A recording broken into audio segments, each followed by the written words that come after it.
Hi friends, அஸ்ஸலாமு அலைக்கும். இன்றைக்கி நம்ம சேனலில் ரொம்ப சுவையான பால் பாயாசம் சுலபமான முறையில் எப்படி செய்கிறதுன்னு பார்க்க போகிறோம்.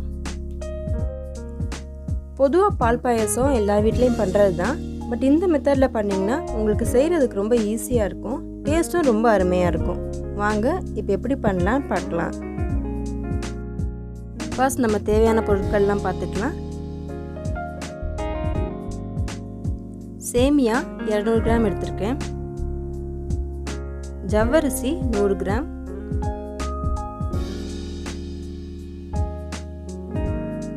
அப்புறம் சுகர் 200 கிராம் எடுத்திருக்கேன். அப்புறம் நெய் 4 டேபிள் ஸ்பூன்.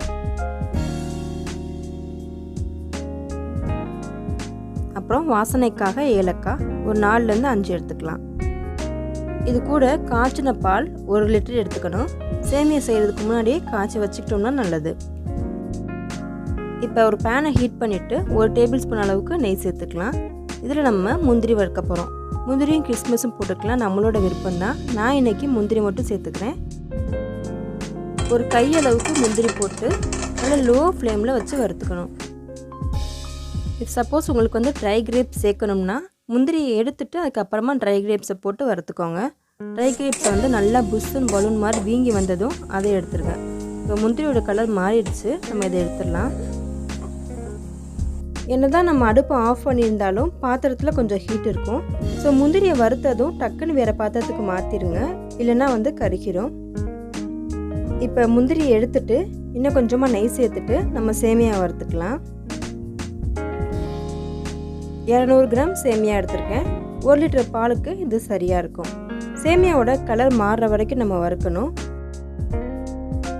இஃப் சப்போஸ் நீங்கள் யூஸ் பண்ணுறது வறுத்து சேமியாவாக இருந்தாலுமே ஒரு 3 to 4 மினிட்ஸ்க்கு வறுத்து எடுத்துக்கோங்க, அப்போ தான் டேஸ்ட் நல்லாயிருக்கும். இப்போ இதை எடுத்துட்டு அதே பாத்திரத்தில் நம்ம ஜவ்வரிசியை சேர்த்துக்கலாம். 100 கிராம் ஜவ்வரிசி எடுத்துருக்கேன். ஜவ்வரிசி ரொம்ப அதிகமாக சேர்த்தோம்னா பாயாசம் ரொம்ப கொலன்னு ஆயிரும். ஸோ 100 கிராம் மட்டும் எடுத்துக்கிட்டால் போதும். ஜவ்வரிசியை ஊற வைக்கணும்லாம் தேவையில்லை. அப்படியே பாத்திரத்தில் போட்டுட்டு ஒரு 5 மினிட்ஸ்க்கு இந்த மாதிரி வறுத்தோம்னா ஜவ்வரிசி அப்படியே பொரிஞ்சு வந்துடும், நல்லா பெருசாக பால் மாதிரி வந்துடும். ஹை ஃப்ளேம்லேயே கூட வச்சுக்கலாம், எதுவுமே ஆகாது. ஒரு 5 மினிட்ஸ்க்கு வறுத்தோம்னாலே நல்லா பெருசாக பால் மாதிரி உப்பி வரும். ஜவ்வரிசி எல்லாமே இந்த மாதிரி நல்லா பொரிஞ்சதும் நம்ம இது கூட தண்ணி சேர்த்துக்கலாம். ஒரு 2 கிளாஸ் தண்ணி நான் சேர்த்துருக்கேன். இந்த மாதிரி வறுத்துட்டு நம்ம ஜவ்வரிசியை சேர்த்தோம்னா ஜவ்வரிசி டக்குன்னு வெந்துடும். ஒரு 10 மினிட்ஸ் கூட ஆகாது, ரொம்ப ஃபாஸ்ட்டாக வெந்துடும். இப்போ நான் தண்ணி சேர்த்து ஒரு 5 மினிட்ஸ் தான் ஆகுது. இப்போவே ஜவ்வரிசி நல்லா ஒரு 3/4 பதத்துக்கு வெந்துருச்சு. இப்போ நம்ம இது கூட பால் சேர்த்துக்கலாம். பாலில் ஜவ்வரிசி வெந்தால் தான் டேஸ்ட் நமக்கு நல்லாயிருக்கும்.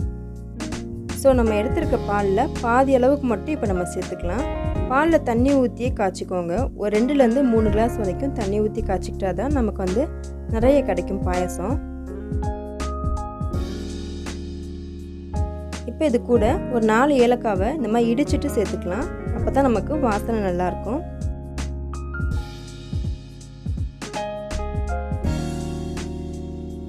பால் சேர்த்துட்டு ஒரு 5 மினிட்ஸ் போதும், ஜவ்வரிசி நல்லா வெந்துடும்.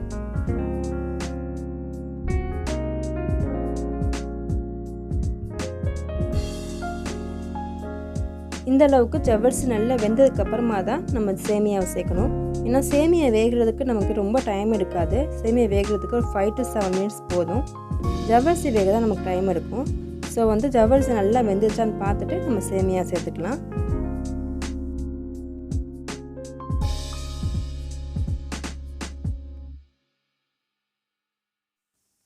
அடி பிடிச்சிடாமல் நல்லா கிண்டி விட்டுட்டே இருங்க.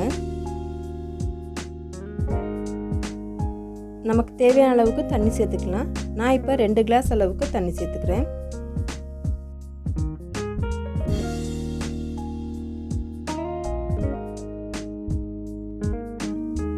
சேமியா நல்லா வெந்ததும் இப்போ நம்ம சுகர் சேர்த்துக்கலாம்.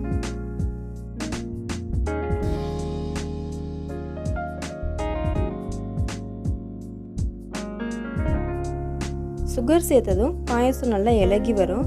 நான் இன்றைக்கி 200 கிராம் சுகர் சேர்த்துருக்கேன். உங்களுக்கு வந்து இன்னும் இனிப்பு அதிகமாக வேணும்னா நீங்கள் அதை டேஸ்ட் பண்ணி பார்த்துட்டு இன்னும் கொஞ்சம் கூட சேர்த்துக்கலாம்.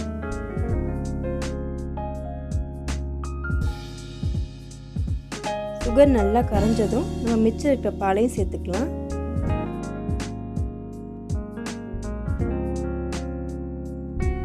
பாலை சேர்த்துட்டு இன்னும் ஒரு 5 to 7 மினிட்ஸ்க்கு கொதிக்க விட்டுக்கலாம்.